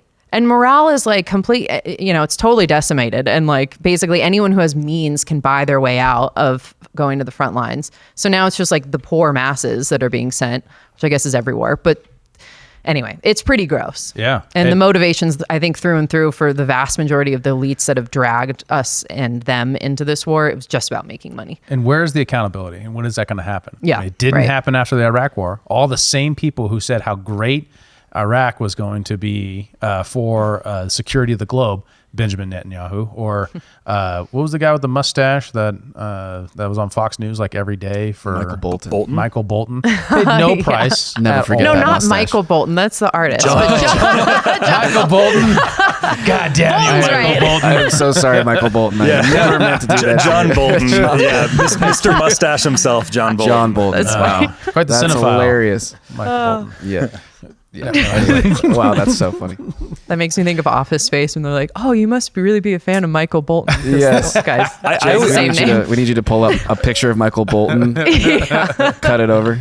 I gotta say that has happened at the news network I worked for. When Bolton resigned, we put a picture of Michael Bolton up, and that's the most embarrassing That's thing I've ever seen. hilarious. Oh yeah, that's great. So yeah, John Bolton paid no price. I mean, they are now rolling out Bush and praising him about how great he is. Yeah, that is not even close. He is way He more does not handsome. have a nice mustache at all. 70s. That's what I always think of is the pirate. The Lonely Island song with him is just so awesome. Look There he at is. that mop, dude. Looks like a walrus. He does. Yeah. He's got a Lorax vibe. Mr. Mustache himself. He claims he's a libertarian too. Is that right? Yeah. He's pro-choice, so that's all he needs to know. Yeah. That's All right. That's all you need. that's all libertarianism is. That's classic. Pro-choice Republican. Libertarian. Yeah. Cool. Oh man. So that's exactly. So we have to change our culture around this sort of thing as Americans. We have to decide to hold our public officials and our intellectual figures accountable to this disaster. When it's as it's winding down ish, that maybe that's the way to interpret it. That's probably not right. As we get distracted by new emergencies like the Israel-Hamas conflict, obviously this is getting less attention. So now the media can afford to come out and say, well, there's corruption here and we better do something about it. Can you believe how much corruption is? This is always how it works. Horrifying things are happening.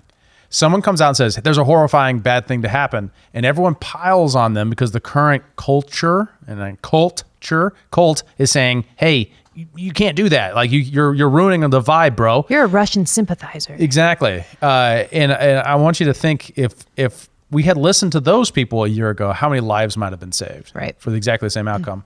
And then applying that rationale to what's going on in Israel right now. How many people are saying, hey, at some point, I know we want to destroy Hamas, but at some point we might want to create peace between Israel and the Palestinians, where we have a sustainable solution that works for the Palestinians.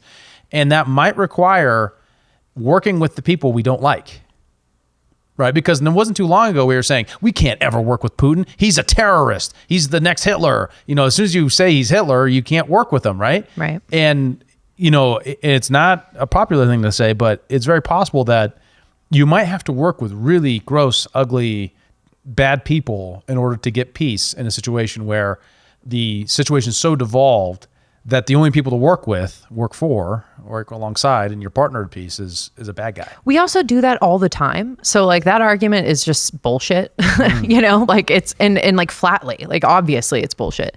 And this administration right now is still to this day trying to negotiate a nuclear deal with Iran. And they were the height of their interactions with them were at the same time with the Masa Amini protests, when that poor woman was murdered by Iranian security forces.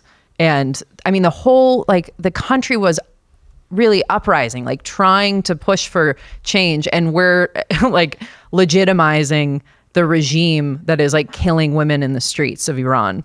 Right. So if we can do that, surely we can negotiate with Putin Or we could be best buds with Mubarak, a terrible dictator of Egypt for 30 years. Right. Or we could give gas weapons to Saddam Hussein in the 80s.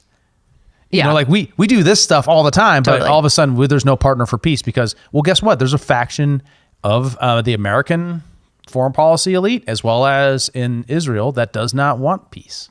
That's the reality. And they might claim to you they want peace, but they want peace by Israel dominance, not peace by a mutual understanding of peace that gives the Palestinians land. Would you say that there's an equivalent faction amongst Palestinians or within Hamas that doesn't want peace? For also? sure. Of yeah, course. Absolutely. Yeah. Just to be sure we're fair here. Yeah. It's just one is the fourth most powerful, military in the world, and the other is a bunch of terrorists and poor people who don't have access to water.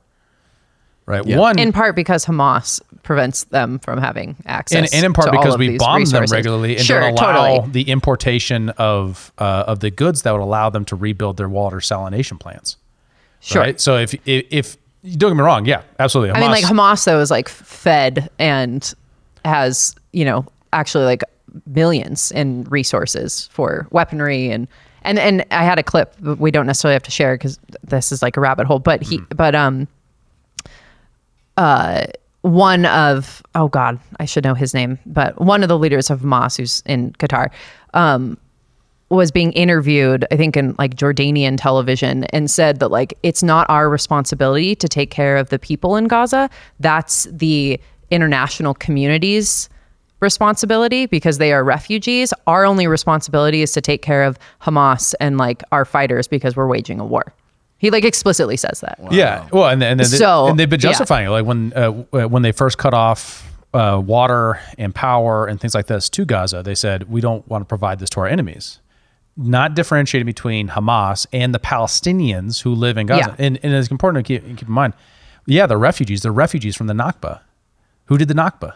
Yeah, totally. Like that's the thing that bothers me about it is Israel avoids responsibility in that way and then says, and then literally boxes them in, with the exception of the border of Egypt, into the most advanced military encampment on the planet with automatic robot guns and prevents them from leaving from that way, but does issue some work visas, which is good, but then, controls that process. Right. And then says we're not responsible for what happens in Gaza when they're the ones who are keeping Gaza. And then additionally to that, the repeated, if they're saying, well, they have to be a state for us to not have to have any rules to treat them, then you're actually providing them a reason to never allow them to become a state. Does that make sense? Sure. If they have to treat them like someone who has rights only when they have a state, now they've made just said, it impossible for them to have a state. Exactly. So, yeah, totally. Let me ask you a question though.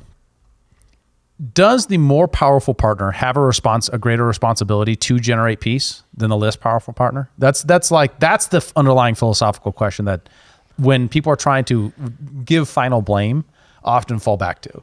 And that's why most people who look at this most seriously wind up giving most of the blame to Israel because they're the more powerful partner. Now, I think I can understand the libertarian objection to that is like being powerful doesn't mean you're guilty, right?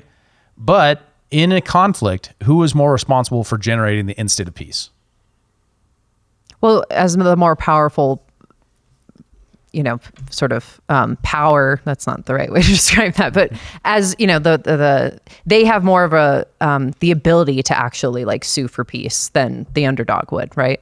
And I think like in the Ukraine-Russia conflict, people from the beginning were saying like, well, America has no role in trying to negotiate peace because it's not our fight really. Like we can't tell the Ukrainians that they have to compromise when we're funding the whole fucking thing and we actually kind of instigated the whole thing. So like, of course we could step in and demand peace if we want to. We have and a lot every of time, leverage, right? Totally. And every time Russia has actually proposed something like that, both America and the UK, which like that's a whole interesting little rabbit hole and like their role in it all, but we have prevented that from happening. Yes. So like we are maintaining the war at this point. And I think you're right. I think morally, like we have the leverage because we have the money and the resources and we're more powerful to actually demand peace if we really wanted it. And for a myriad of reasons we don't. I just wanted to know also that defense package that Biden has proposed that Congress is going to be debating. It's $106 billion. He's trying to wrap Ukraine, Israel, and the border all into one. Yep. And $106 billion, or out of that, $64.1 billion is for Ukraine. And then $16.3 billion is to help Ukraine. So 64 would be just for military aid, and then $16.3 billion would be basically go to the government to provide critical government services. So like, again, just basically subsidizing their government, who this Time story it reveals are just skimming off the top of all of that money. Yeah. Just another General's Bentley, really, right? Yeah, yes. And I think another interesting, sad thing about this package, because there's also like emergency domestic spending, which is stupid, and it's like broadband and like childcare subsidies. But part of the international piece of the package, there's about $21 billion that would just be direct lending to the IMF. That's like folded into this package. Of course. And one of the programs is the Poverty Reduction and Growth Trust, which provides like loans to impoverished countries. Ukraine isn't eligible for it. And then the other is the Resilience and Sustainability Trust, which exists to address long-term challenges like climate change. And is open to 137 countries, which includes Russia, China, and Iran. So it's like, Oh my what God. the fuck? So it's not just about like supporting like Israeli soldiers or Ukrainian soldiers. It's like so much graft throughout the entire thing. Oh yeah, Incredible. probably not going to get through the House. It looks like the House yesterday passed the Israel-only bill, Okay, which great. Biden has threatened to veto, which is a very, very interesting moment, right? Wow. Yeah. So if it gets all the way up to him, he vetoes it, will AIPAC and the Israel lobby, will they hold Biden accountable, or will they turn on the Republicans and say, why didn't you pass the bill that the president wants you to? And then think about what narrative they go on there really describes what their actual philosophy and orientation is, right? Is it get money at all costs, or is it take into consideration the U.S. taxpayer and the general will of the overall foreign policy alignment and how that works as a government rather than just what the blob wants, right? Because that's the overall inclination in D.C. It's a very strange moment we're in, where there's even a Republican majority that might be willing to vote down a Ukraine spending package. Maybe. I don't think it's there. I mean, I think with the moderates and the Democrats, they probably have it. But It does put them all in a really awkward position. Yeah. That's kind of beautiful to watch. Yep. So there we are. We could have two spending bills, and that would be more responsible, hopefully. One for Ukraine, one for Israel that eventually gets there, but we'll find out. This episode is brought to you by our friends at Zesty Beverages. They're on a mission to the standard American diet by crafting drinks with fewer calories and more nutrients from real food. Their lineup of delicious offerings now includes Electric Peak Yerba Mate, postbiotic sodas, keto-friendly, ready-to-drink margaritas, and hard teas. Wondering what a postbiotic soda is? Well, head on over to zestybev.com to learn more and find a retailer near you. Once again, check them out online at zestybev.com. That's ZESTYBEV.com. A couple of Israel stories that came out this week. Israel is now offering social media influencers a $5,000 sponsorship deal. So we have a new way to make money for the podcast, Joe. Oh, yeah? Israel is right about everything, never makes any mistakes, and yeah. We're going to have to delete some episodes. Just a little bit of self-censorship. Just getting that 5K, man. Come on. Just a little self-censorship. Yeah, just a little. That's how they get you. Everybody's got a price, am I right? And ours is 5,000. Hey, guys, to criticize Israel is anti-Semitic. Do you know that? Yes. We can't do that. That's Yes, what Ben I Shapiro agree with said. Ben Shapiro on everything. No, actually, the real story is, there are the request from soldiers of the IDF to get the same benefits that Ukrainian soldiers got. Which benefits? Exactly? Well, the fringe benefits, of course. Oh. Are we gonna play? Do you want to preface this anymore? No, that's it. That's all you need to know. Breaking all news. of it. Breaking news from our one of our favorite comedians, Ryan Long. Here we go. As the war in the Middle East intensifies, the head of the IDF has made a controversial post asking if soldiers serving active duty could be offered some of the same perks of war, like free access to OnlyFans accounts, since Ukraine got tons of stuff like that. He is quoted as saying, "Yeah, I saw a couple chicks raising money for the army at large by showing rack, but we're actually kind of fine in the money department. What would actually help is offering free access for the soldiers, whom I've chatted with, and all agree it would really boost morale. A lot of the guys have been refreshing the blogs frequently and still nothing has come up. It just doesn't make sense. Like if Ukrainian soldiers are getting titties, why wouldn't we be unless you guys support Hamas or something? Am I crazy or are we not getting the same love out here that Ukraine got?" Some have speculated that the lack of free access to OnlyFans accounts being offered to IDF soldiers is a direct result of the fact that supporting Israel that aggressively is a more controversial position due to the split loyalties of their clientele, with one creator stating, "A lot of my income comes from selling what my customers refer to as pics of Bobs. And let's be real, we know which side those are coming from." The head of Hamas responded to the situation saying, "Well, if Israeli soldiers are not getting free OnlyFans subs, I don't see any reason why creators shouldn't offer the free gun pics to our boys. I promise you, our boys love a good set. And if you're looking for a return on your investment, I don't need to tell you who is more likely to send the girls tips online after this is all over. Man to man, who do you think tips better? My guys or you know who? That's what I thought. Not saying they're simps or anything, we're just out here in the desert and the boys get a little crazy when it comes to a nice set of cans." The head of the IDF responded to those comments saying, "Not only are the tipping rumors offensive and untrue, my boys are much less likely to send you creepy messages. But that's besides the point. Don't pay attention to the college campuses. We're the Ukraine in this situation and would like to be treated as such, especially when it comes to news for the boys." Oh my God.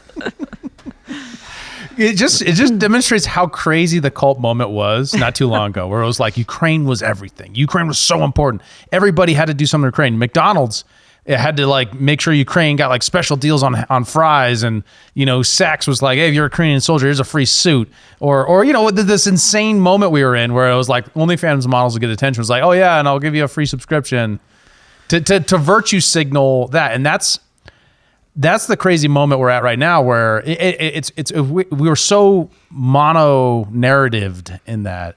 Obviously, it's different with Israel, but what it shows is like the obvious. Who America needs to decide who they're going to support in this, and our government's picked Israel. But the larger question of like, why does America have to choose, is like that's the question that's never asked. Like, why are we in this role of using our tax dollars to send around the world to the IMF or to Ukraine or to Israel? Never questioned, just goes on, and that sits behind the narrative. Not to turn a comedy skit into an analysis, but it really does. That's what we do here. That's what we do here. It's been interesting to watch the dynamics within like your typical Republican voter or your typical Republican conservative person, because you have like probably one of the biggest voices for the America First movement, Tucker Carlson, being very much let's not get involved in this thing with Israel, Hamas. And he's bringing on guys like Vivek and bringing on guys like Colonel Douglas McGregor to talk about this and to kind of give that a position laid out. But then you have like all the old boomer conservative commentators that are very much like, we got to get involved in this. We got to, we got to spending to help our allies, bomb Iran, et cetera, blah, blah, blah. And it's just been interesting to watch the dynamic here and some of it seems generational really, of like, we have to support Israel versus like, this is not our fight and America first, right? Mm-hmm. And it just watching that split has been kind of fascinating in itself. Yeah, a lot of people are actually saying this is the death of America first, right? Because there's, I mean, Israel spending packages is going smoothly. There was no opposition. Well, and there's clear like because like that's the interesting thing to me is the cognitive dissonance of like the super avid Tucker watcher that's not down for this, and then them also trying to like put in the jigsaw pieces together to try to figure out what do I actually believe in this. I'm not sure. I'm confused. Right. Like there seems to be a lot of that right now. They have to reconcile their external belief set that they're mostly getting from their sources with an internal contradiction that they have to reconcile. Like what is the role of America on the foreign stage? I just shared a meme that I think is kind of relevant to this conversation. Nice. Where did you put in it? the Discord, I sent it under the meme thread. Okay. I'll grab it. Join the Discord. Join the Discord. Yeah, join the Discord. Cat's sick memes. We share fire memes. Actually, I want to give a shout out to my brother Sam, who's now running memes on our Instagram page too. Oh, right so on. he's just That's firing off some gems. So definitely follow us on Instagram. Okay, so for our audio listeners, Read it out, Kat. It says, your tweet. morning. It's time to pick a side. Be careful, though. There's no way to fully understand what's happening. Firm stances only. And combine your stance with a threat to non-stance takers. Weaponize your confusion. Use buzzwords. Lastly, die on the hill, especially if you are wrong. You always have to die on the hill. Like once you make a position, you're stuck in that position. Yeah. You're going all in. This is so great because we're reading it on a podcast. That's an Instagram post of a tweet. Picture of a tweet. How deep into the matrix are we? Well, like I said before, we aren't actually real, so all the way, apparently. Yeah, well, we are AI after all. Yes, simulation theory. Well, guys, I think that is a great place to wrap it up. Kat, thanks again for joining us today. Thanks for having me. This was great. We appreciate it, as always. For David, the Bald Eagle of Liberty, and Kyle, Crypto DJ Mac, I'm Joe Sheehan. Thank you, Jake, for everything you're doing, and thank you for watching us. Thanks for tuning in to Human Reaction. Help us fight internet censorship by liking, commenting, subscribing, following, and sharing the show with your friends. To find us around the internet, visit linktree.com/humanreactionpod. And remember, Seductive AI has no rules. It will change your life or end it. Wow. That's what the autoplay went to. Okay. Oh man, that next autoplay stole the show.